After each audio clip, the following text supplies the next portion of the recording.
Premier, Jenny Parkos says it's clear that there were matters that her department should have briefed her on and they didn't, that she's ultimately accountable as minister and she's resigning. You've said that it should be clear who was responsible for setting up hotel quarantine, and you've acknowledged that it's not.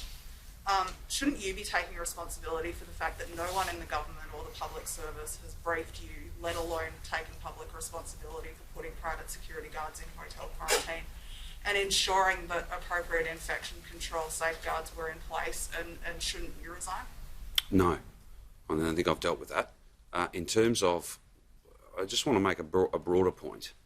Just because through the production of documents and the giving of evidence, we don't have an obvious answer to many of the questions that saw the Board of Inquiry established, that does not for a moment mean that the Board won't make findings about many of those issues. That's the nature of their work. And that's why I'll wait just these few weeks to get what I'm confident will be a well-considered and comprehensive report. Isn't the very fact that as the boss of this system you don't have those answers yourself a failing on your part, though? No, I don't accept that at all. And it's rather circular. On that test, then I wouldn't have established the inquiry.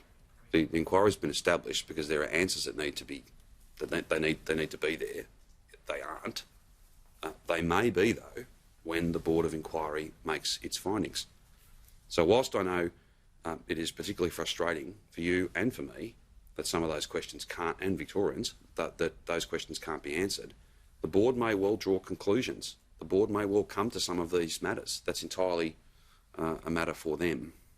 Today should have been the AFL Grand Final day of fun and celebration for the city, but you know, because of that, the second waves occurred and the outbreaks have occurred. What responsibility do you and the government take for that?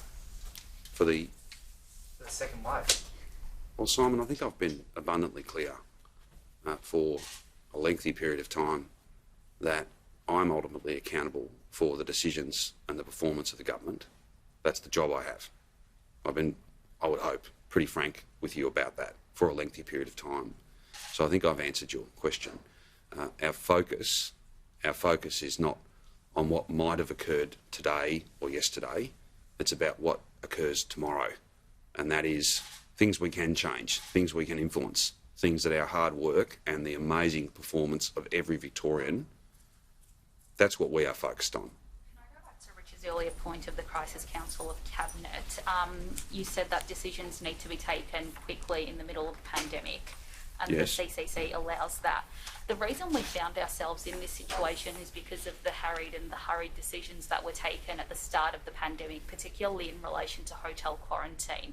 I guess, is there not a reason to expand this Crisis Council of Cabinet to have more input and for the decisions to be less rushed? No, Samaya, and I don't necessarily accept the conclusion that you've drawn. They're not conclusions that are for me, or might I say for you to draw. They're matters for the Board to come to, and they may well do that. I really, the notion that, I just want to be clear with you, Samaya, though, the notion that cabinet committees are a new thing, they aren't. There are many cabinet committees, and they sometimes comprise 8 members, sometimes they comprise less, sometimes they comprise more.